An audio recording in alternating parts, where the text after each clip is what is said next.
बिस्मिल्लाहिर्रहमानिर्रहीम। गिलानी साहब, आज गर्म खबरें हैं। गर्मा गर्म। हाँ, अच्छा, जिसमें आर्मी चीफ की मुद्दत मुलाजमत में तोसी। चले खुदा का खौफ करें। मुद्दत मुलाजमत कैसे घटिया किस्म के अल्फाज आप मैं इस्तेमाल क्या करते कहूँ, हैं। टेन्योर में। टेन्योर में मुलाजमत नहीं कहना, मुलाजम नहीं है वो। अच्छा, मालिक है। वो मालिक हैं, रियासत के मालिक करता धरता है चीफ साहब। ठीक है।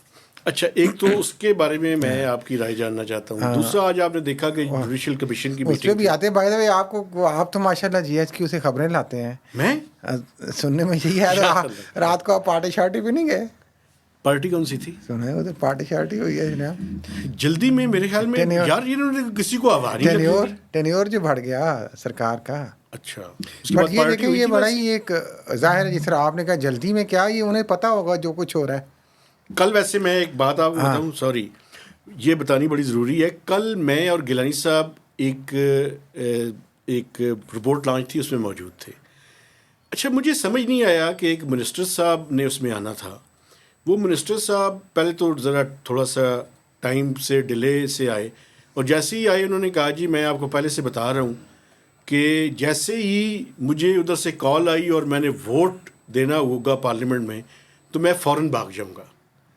तो इसका मतलब है कि उन्हें पता था कि किस और तरह की उनका जाना लेजिस्लेशन किसी अहम वाक़या की निशानदेही कर रहा था। वाकया की निशानदेही कर रहा था। जो कि हो गई एक घंटे और बाद। जैसे ही हुआ 20-25 मिनट बाद वो वहाँ से हाँ, निकल गए। लेकिन ये देखें पार्लियामान से कितनी बड़ी वो जो भी मामला है, देखें कि कितनी मुद्दत होनी चाहिए, कितनी नहीं होनी चाहिए, उस पर कितनी डेलिब्रेशंस होनी चाहिए। ज़ीरो डेलिब्रेशन हुई होगी, इंटरनली कुछ आपस में हुई होगी, लेकिन कितनी बदध्यानती के साथ हुकूमत ने ये सारा बिल जो है ये पार्लियामेंट में लाए चुप करके, और इंतहाई बारीक वारदात, किसी को कानो कान खबर नहीं होने दी।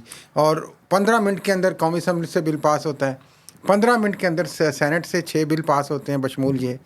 और उसके बाद जनाब नाइट सूट में जो कायम मुकाम सदर हैं यूसुफ रज़ा गिलानी बादशाह, वो साइन कर देते हैं खुशी खुशी, और अर्ली मॉर्निंग तक गज़ट भी छप जाता है, नोटिफिकेशन बहुत भी छप देखिए जाता कितना है। पाकिस्तान क्या में है? सिस्टम कितना एफिशिएंट है यार। ये इस मुल्क की बदकिस्मती है। नहीं, एफिशिएंट है सर। एफिशिएंट अपने लिए है ना। ये देखें, आज भी ये चीज़ साबित कर रही है कि कमर जावेद बाजवा देख लें या उनसे पहले परवेज़ मुशर्रफ देख लें, ये सारा कुछ, और राहील शरीफ देख लें, कि क्या पाकिस्तान की सियासत, पाकिस्तान का मुस्तकबिल, पाकिस्तान के सारे हकूक़, ये सारे फिर एक शख्सियत के इर्द गिर्द घूमते हैं, जिसको आप समझते हैं कि आपने दुआम दे के अपने आप को प्रोटेक्ट कर लिया। ये सबसे बड़ा क्वेश्चन है, देखें कि आपने, और इसके साथ साथ ये अचानक आपने जो 3 से 5 साल मुद्दत कर ली आर्मी चीफ की और बाकी सर्विसेज चीफ की भी, वो काजी फायजी साहब वाला फार्मूला था ना कि मुझे कल्ले नहीं देनी, साहब उन्होंने देनी है तो दियो। नहीं, देखिए मुझे तो एक बात मैं आपने आपको कितने जनरल्स जो थे पीछे, मुझे तो आज पता है कौन याद आ रहा वो है। लाइन में थे, वो लाइन हाजिर हो गए हैं एक तरह के। एक बात में आपको तो मुझे पता है कौन याद आ रहा है। कौन याद आ? मुझे आज मियाँ नवाज शरीफ याद आ रहे हैं। अच्छा, वाह जी वाह। उसकी वजह ये है कि मुझे वो नारा याद आ रहा है कि वोट को इज्जत दो। हाँ, तो वोट को आज पाकिस्तान मुस्लिम लीग नवाज ने बहुत ज़्यादा इज्जत दे दी है सर। हाँ जी, वोट को इज्जत दी है, कुछ लगते हैं वोट को इज्जत दी है। अब ये नहीं, वही सुने ना, दौर मैं यही तो देखे ना, यही तो इसका वोट को है तो ना। पीटीआई ने भी इज्जत दी थी। मैं यही तो कह रहा हूँ, मतलब है एक से बढ़कर एक है। हाँ, और उससे पहले परवेज और मुशर्रफ के दौर में परवेज इलाही साहब को परवेज याद इलाही करें, साहब ने जिन्होंने दी थी। कहा था कि हम 100 बार भी जरूरत पड़ी तो वर्दी में सदर मुंतखब करेंगे यानी जिसने जहां पे अपना मफाद देखा है, हाँ जी, उसने उस मफाद के तहत तवालत के लिए बड़े घर को सलाम भी पेश की है और अपनी खिदमात भी पेश की ये है। देखें, ये ये बदकिस्मती इस है मुल्क की सबसे बड़ी रियलिटी है। रियलिटी है, बिटर रियलिटी है, अच्छी है। वो बदकिस्मती है, खुशकिस्मती है कि आप देखें हाथी के पाँव में सबका पाँव। उस पर आप पाकिस्तान तहरीक इंसाफ का रोल भी आप देख लें, जी सर, ज़ीरो रोल है। खामोशी यानी इबादत है। आपको पता है कि कल पार्लियामेंट हाउस के अंदर भी कोई धक्कम पेल हुई है। बट वो देखें, वो छोटा-मोटा हुआ दिखाने है। की है खामोशी यानी इबादत है। कोई रजिस्ट नहीं किया उन्होंने। क्यों? क्योंकि बड़े घर से सब डरते हैं, सब चाहते हैं कि शायद इसको करके मुझे कुछ फेवर मिल जाए।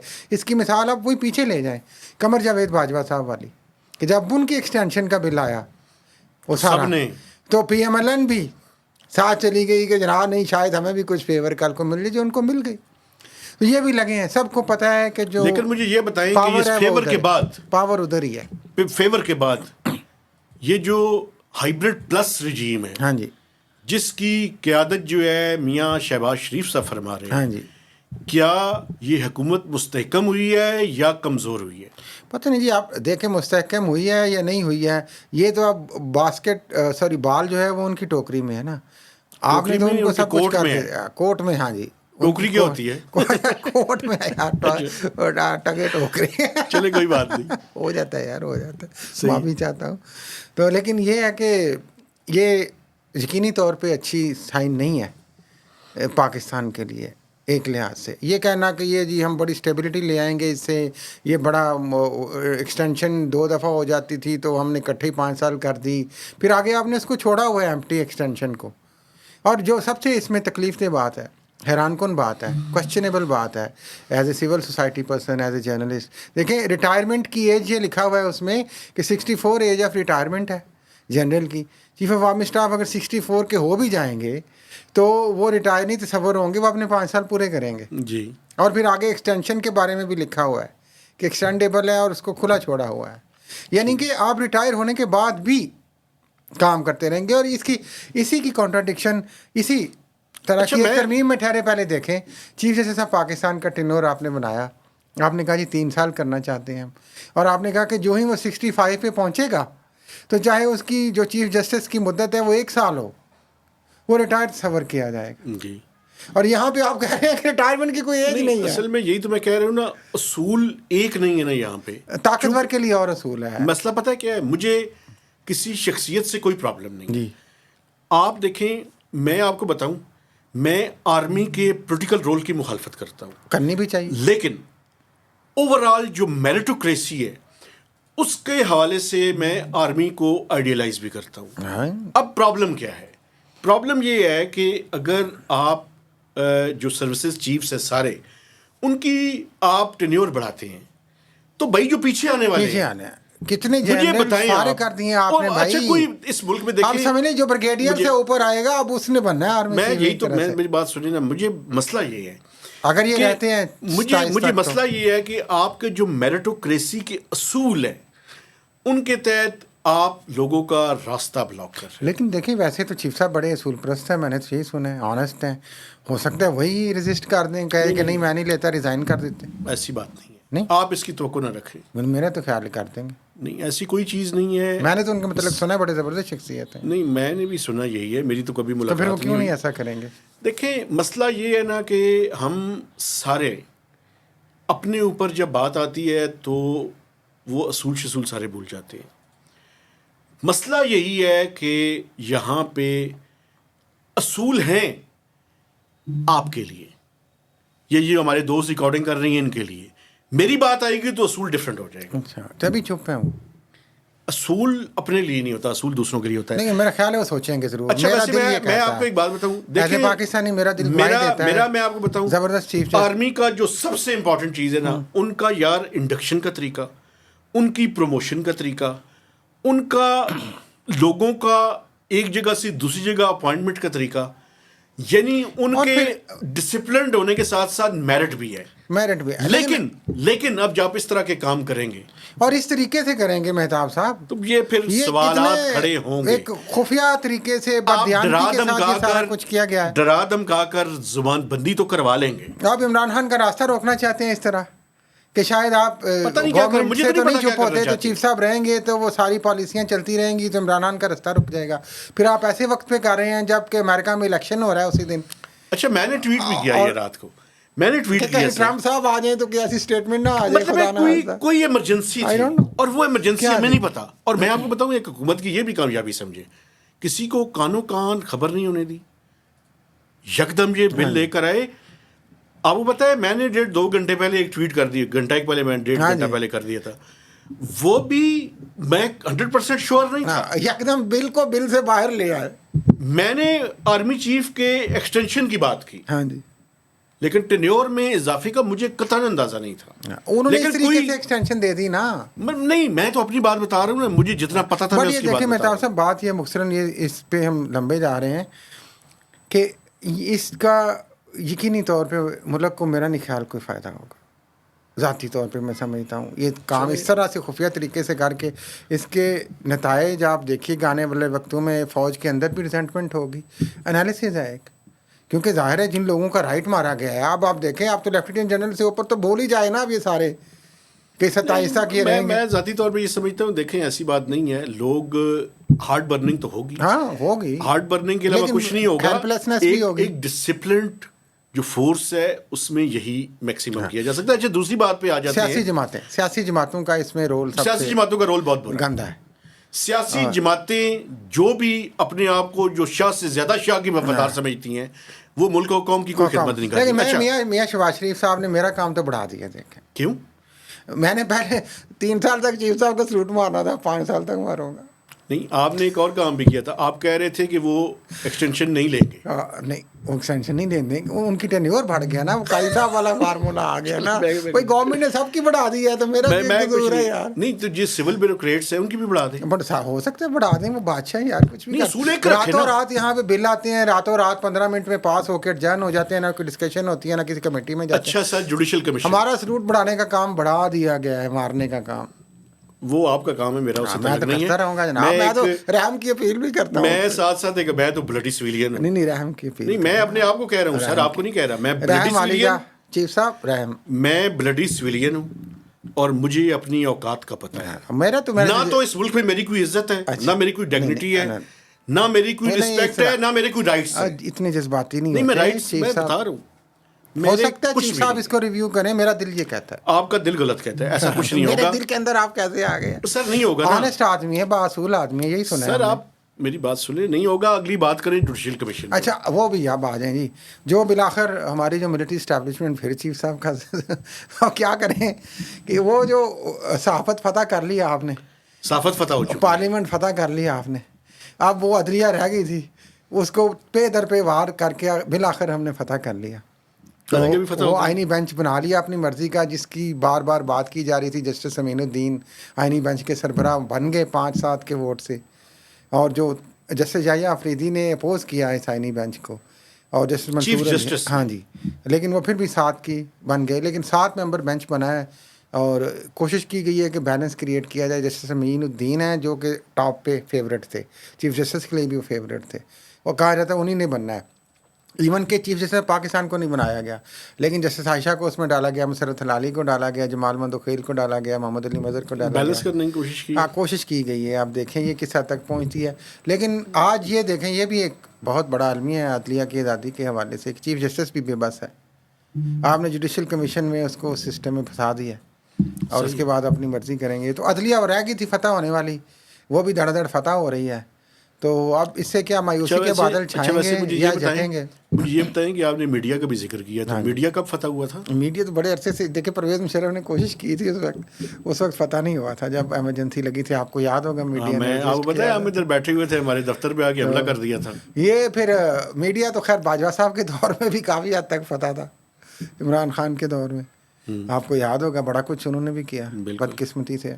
लेकिन यहाँ पे तो मुकम्मल तौर पे फिर आप जनाब मुकम्मल फतह है, मुकम्मल फतह, कोई डिसेंडिंग वॉइस की गुंजाइश नहीं है। लेकिन ऐसे ही जैसे आप बोलते हैं जज्बाती हो, बोलने को नहीं, लेकिन नुकसान ना पहुंचाएं आप, ठीक है बोलते नहीं आप, क्या बोलने से क्या फ़र्क पड़ा, सुनता कौन है?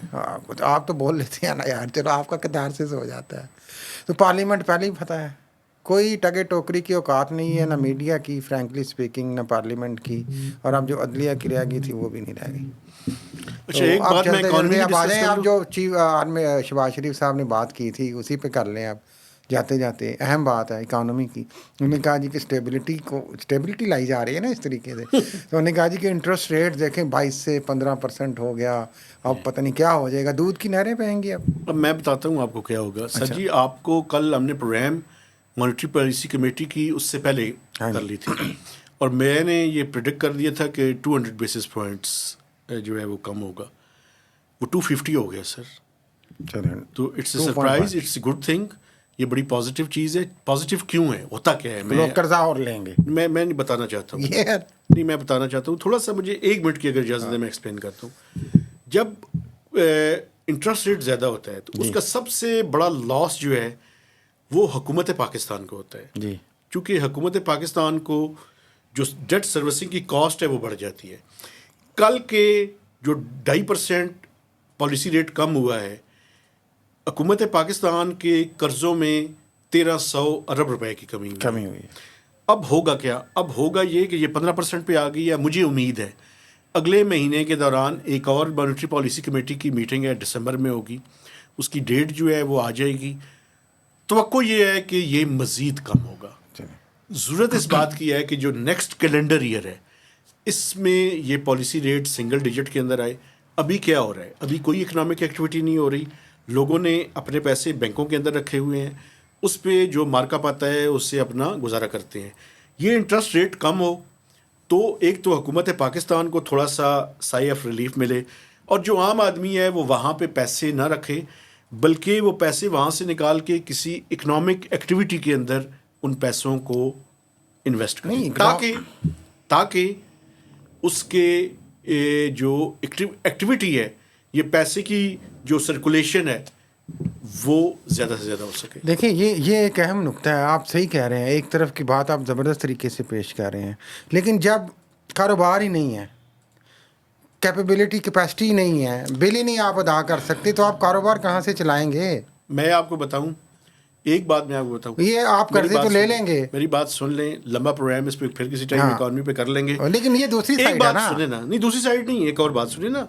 इशू ये है कि इंसान जब से इस कायनात के अंदर आया है, और अभी भी आज का भी इंसान, अल्लाह के पाकिस्तान का भी है, हम इंसान समझते हैं अपने आप को, क्राइसिस जो है ना वो हमेशा कुछ लोगों के लिए अपॉर्चुनिटी भी क्रिएट करता है, ये याद रखिएगा। अब प्रॉब्लम ये है कि हम अपने आप को उसके साथ अलाइन करें। आप यकीन करें लोग रास्ता निकालेंगे। मुझे यकीन है कि जब ये इंटरेस्ट रेट नीचे आएगा, डबल डिजिट से 9% पे आएगा, और वो अगले साल के मार्च अप्रैल के बाद आप देखिएगा, अगर बहुत बड़ा कोई हमने उल्टा सीधा काम ना कर दिया, या अगर खुदा न खास्ता रीजन में जंग हो जाए, इस तरह की बातें तो हो सकती हैं ना, अनफोर्सीन जो चीज़ें हैं। अगर इसी तरह से चलता रहा ये मामला, तो अगर सिंगल डिजिट के अंदर ये पॉलिसी रेट आ गया तो आप देखेंगे कि कुछ ना कुछ इकनॉमिक एक्टिविटी आपको नज़र आएगी। और लोगों की, मैं आपको बताऊं, इस टाइम पाकिस्तान की हिस्ट्री में, ये पिछले 4-5 साल जो हमने देखे हैं, पाकिस्तान की हिस्ट्री में इससे बड़ा क्राइसिस मैंने नहीं देखा था। 30 साल मुझे भी हो गए। क्रेडिट किसको जाएगा? क्रेडिट तो फिर जिनको आप सलूट करते हैं, ठीक है। नहीं, लेकिन मैं आपको बताऊं, जो खतरा है ना मुझे, अगर आप शख्सियात के लिए कानून बनाएंगे तो वो सस्टेन नहीं कर सकेगा, ये खतरा है। ये इमरान खान का खौफ भी है मेरा ख्याल है। सब कुछ है, दोनों चीज बातें हैं, ये भी है। तो इसलिए ये इकोनॉमिक एक्टिविटी पाकिस्तान की 24 करोड़ से ज्यादा लोगों की जिंदगियों में बेहतरी लाने के लिए जरूरी लेकिन है। इकोनॉमिक एक्टिविटी सिर्फ इससे तो नहीं ना होनी ना। जब वो बाइंग कैपेसिटी, फिर वही बात आ जाएगी, लोगों की नहीं होगी तो वो बिजनेस कैसे चलेगा? बहुत सारे क्वेश्चंस और हैं, इस पे बात करेंगे। लेकिन ठीक है, हुकूमत कह रही है कि अच्छा काम है, हम कहते हैं अच्छा है, देख लेते हैं इससे कितने लोग इकोनॉमिक एक्टिविटी जनरेट करते हैं। सिंगल डिजिट के अंदर अभी 4-5 महीने और लगेंगे, तो ठीक है जनाब, इसी के साथ इजाज़त ले लें। मैं अपने देखने वालों से गुजारिश करना चाहता हूँ कि हमारे चैनल को सब्सक्राइब करें, इसकी शेयरिंग करें, और मैक्सिमम इसके ऊपर कमेंट्स दीजिए। तो इजाज़त दीजिए, अल्लाह हाफिज़।